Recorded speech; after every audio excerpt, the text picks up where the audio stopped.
Hey there, just wanted to make a video because it's the end of the summer and I realised I've just been so busy I haven't managed to catch up and put up any updates. So we're just in the polytunnel now. Things are really starting to wind down. The tomatoes have really slowed down. There are still plenty ripening, but I'm looking to take these out in the next week or so. Probably will end up with some blight in here. I haven't watered for 2 or 3 weeks now, so that's helped to not get blight in here, and I stopped watering with the overhead system at the beginning of August, so the leaves haven't been getting wet. This is some salad that's going to be going in here to take me through the winter. These are some lovely Blue Beauty tomatoes, which have been really productive and make these, massive tomatoes, and these go sort of red at the bottom and then this goes black. They're really amazing. These are Gardener's Delight that have been super productive. Red cherry tomatoes. Down at the end you can see the sort of failed experiment of melons. Was really hoping to have some delicious melons this year after tasting some at Charles's last year, but I just don't think we'd had the heat in here. I think also putting them at the back meant that they were getting a little bit of shade maybe. So I'm rethinking whether I'm going to try it again next year. We might be looking at getting a greenhouse with actually buying a field which is quite close by, so I'll have a permanent home to kind of expand on what I'm doing and sort of do some more permanent things like putting in a glass house. But yeah, so the melons have sort of failed. As you can see, there's quite a few of them. I've already taken some home to try and finish them off there. But I've eaten a couple and they're not too bad. Like, they just sort of taste halfway between a cucumber and a melon, which is kind of all right. The cucumbers, again, they've slowed right down and they're not really doing anything. I'll be taking them out this week. Been having lots of chilies off this plant. I've kind of forgot about that one, but these three have been really productive. This chili is called Chinese Dragon Tongue, and we've been supplying a local bakery who've been absolutely loving them. Down here, these tomatoes are Berner Rose, so really nice big beefsteak tomatoes. I'm worried that I think that is the start of the blight coming in there. Possibly not. So yeah, these really lovely beefsteaks. And these are Sun Gold here. These lovely golden ones, super sweet and really productive and quite ready sort of relatively early in the season. And then these black cherry ones are called Brad's Atomic Grape, and again they've been quite productive, but we've been doing a sort of mixed cherry tomato bags for people, so putting in some of the Sun Golds, some of these Gardener's Delight, and then a few of the little Brad's Atomic Grape little black ones, to kind of just make it a bit more interesting really. Excuse the mess here, I'm having to sort of rejig and sorting stuff out. What else have we got in here? These two trees are actually citrus trees that I'm just looking after for a client. Growing on some foxgloves there, which we'll be planting out probably next spring now. And whether they'll go here or on the new bit of land, I'm not too sure. It's quite exciting to kind of think about. I don't think this was in the last video, but got a shed a few months ago just as a space for packing, storing things. Again, it's a bit of a mess in here, but some of these Berner Rose tomatoes, and mustard. I've just been sowing some garlic and then cover cropping it with mustard. Got a big old bag of daffodils there as well, which will be going in somewhere. So out here, I've actually just cut the grass, so it's looking pretty fresh. But it's been a really, really good summer. Learned a lot. There've been lots of issues,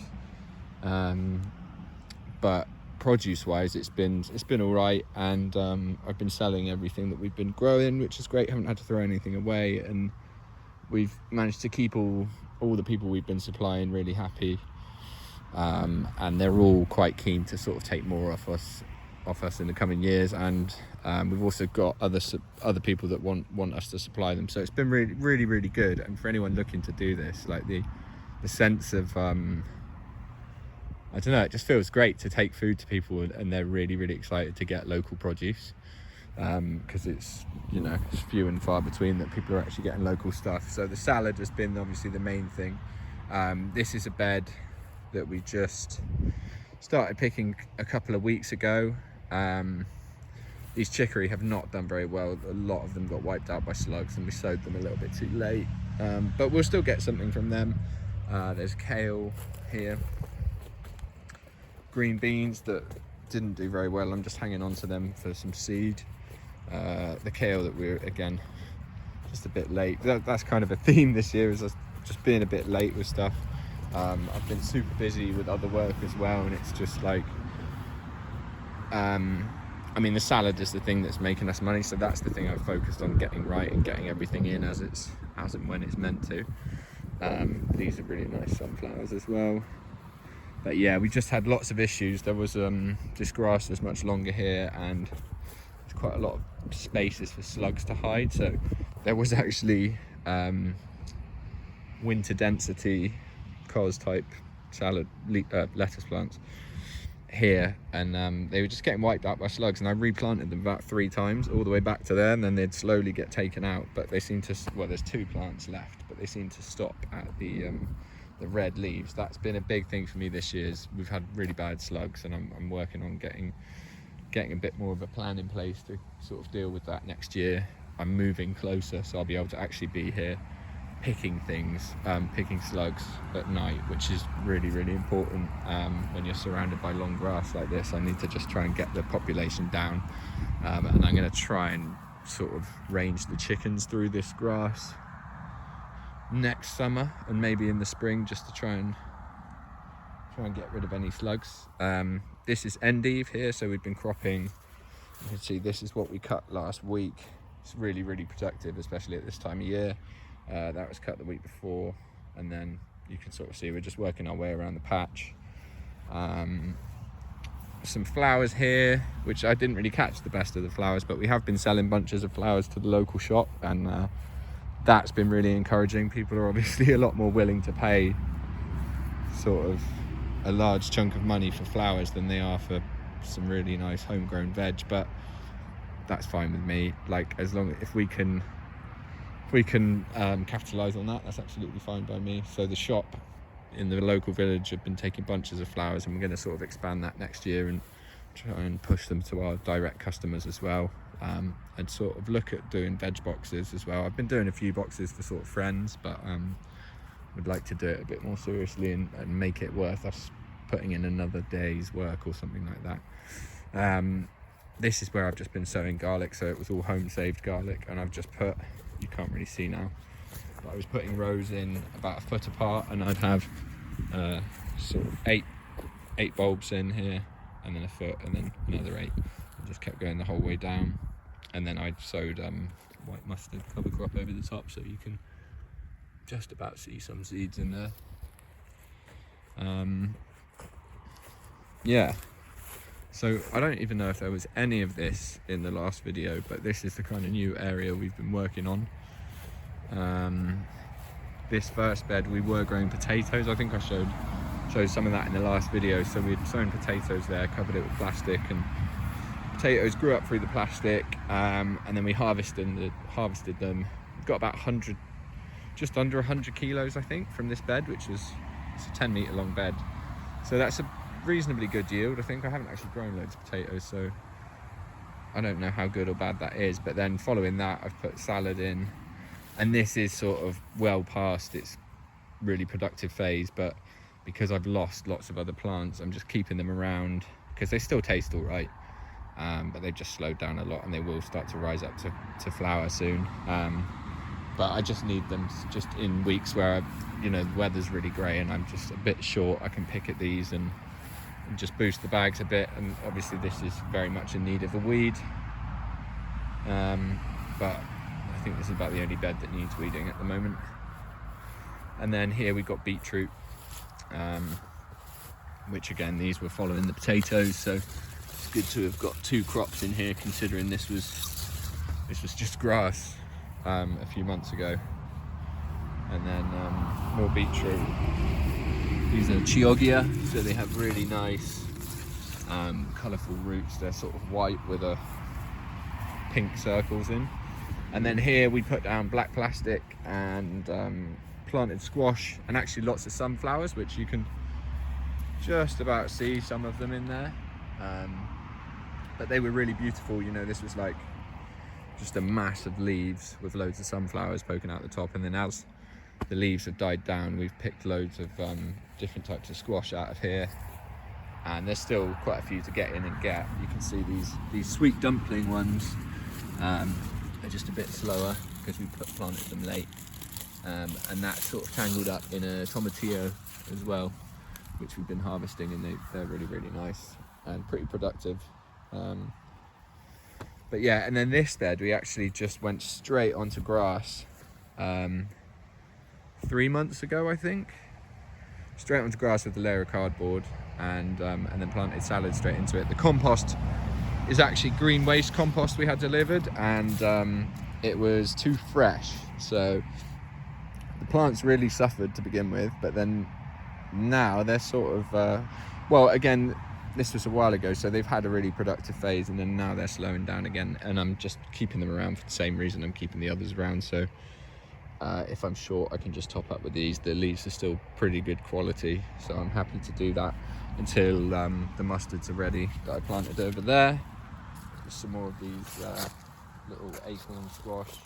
It's a larger one. I think this is a from seed that I saved last year, which was a bit risky, but I was growing a single squash in my garden, and it seems to have seems to be producing good fruits. I'm not quite sure what they'll taste like. This was a bit of a mistake.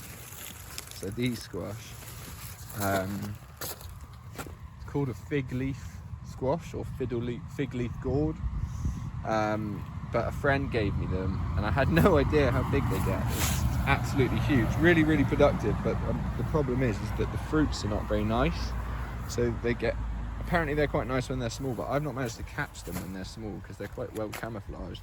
And then before you know it, they've sort of ballooned to that size, and they're pretty inedible. I think I'm going to take them to a farmer friend who's got some pigs, and hopefully they will eat them, because even the chickens haven't been that keen on them. But you can see here, there's another one, and this is planted over there, and the vines easily get to sort of 10 meters on them and just sprawl everywhere.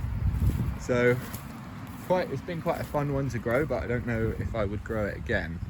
Definitely not for food. Maybe if livestock like it, it might be quite a productive sort of fodder crop. And then this was just a bit of a sort of chaos bed that we chucked down here, because we made some compost with the chickens, the stuff from the chickens in there, and then we just had a few squash and tomatillos and sunflowers that we just chucked in. And there are definitely squash to harvest. So yeah, here there's a few in here that I will come and pick in the next week or two, once they've got a sort of tiny bit more colour on. But yeah, this is it really. I think in the sort of coming year, I'm a bit split on what to do, or whether I should. Obviously we want to up our production for next year, and to do that we need to take in more ground. So I'm thinking to sort of repeat what we've done here with the 2 blocks of beds over there, and have like nice grass paths in between, and maybe some trees and things. I've got a lot of currants that I need to plant, and I was thinking of putting like a currant hedge in here, and maybe one on the other side of here, just to sort of help stop a little bit of the wind, because the wind kind of rolls over the top of the polytunnel. And this first bed on the end has been not very good really, because I think everything just gets a bit battered by the wind. Please let me know if that's completely wrong, if anyone's listening to this. But yeah, so I'll just take you down and show you the orchard as well, because I've just cut the grass in there as well, and it's looking quite nice. Just Just another peek at the polytunnel. And I'll show you the compost quickly. So we bought 10 cubic meters of green waste compost, and then I put it in one of these bays with horse manure. So I literally turned it all together, which was quite a lot of work because it was delivered like over there, and I had to barrow it over here and then turn one of these bays into it. But now it's actually made a really, really nice sort of nice consistency. It's a bit wet now because it's been raining, but it's really good stuff. Smells great. It's not got any heat to it anymore, so I think I've managed to get quite a good product for a bit less money than I would have had to pay, but obviously I put in quite a lot of labour, so yeah, I don't know if it really is a win. But yeah, so these are the currants. They've been super productive this year, and we've been mulching between them because I'm going to come and underplant this with I think with wild strawberries and sort of domesticated strawberries as well, so we get a little bit of a kind of ground cover going on, edible ground cover. This was the raspberry bed that I made in a video, or sort of improved on my dad's one, but this is doing really well. There's actually some raspberries ready, not quite ready. I feel like I've missed most of these, but that's all right. We're just letting it get established. Lots of new shoots that are going to be coming up. So yeah, as the years go by, this should become quite productive. I've actually got, these are autumn fruiting raspberries. I've got some summer fruiting ones that I took out of a client's garden, so I'm going to try and sort of infill this and basically work our way down and kind of make this like a strip of bed where there's going to be ground cover, a mid-story, and then we've obviously got I think this was a pear tree. It's done absolutely terribly this year. We'll see what happens next year. If it starts to grow more, we'll let it go, and if it doesn't start growing next year, we'll whip it out and we'll pop something else in there. But this was the plum, and this has actually put on tons and tons of growth, so it's very happy. I would like to do some sort of espalier or something, just to make it a bit more interesting, but I'm not sure if I'll actually get around to that. It's quite a lot of work. But yeah, and then these apple trees again are looking pretty good. So I had a bit of fruit on them this year, but I think next year, well, it's still not going to be much, but it'll be, at least some to eat, which will be quite nice. And then probably following that, we'll start to get kind of a semi-decent harvest coming in, and before you know it, we'll be hopefully flooded with apples at this time of year, which will be really nice. But yeah, I hope people are interested to see this, and sorry I haven't put any updates up over the summer, but I've been super busy. But I hope people are sort of happy and can see what's been going on, and that I haven't just quit and thrown in the towel. It's just really difficult to find the time to sort of make these videos. But yeah, peace out.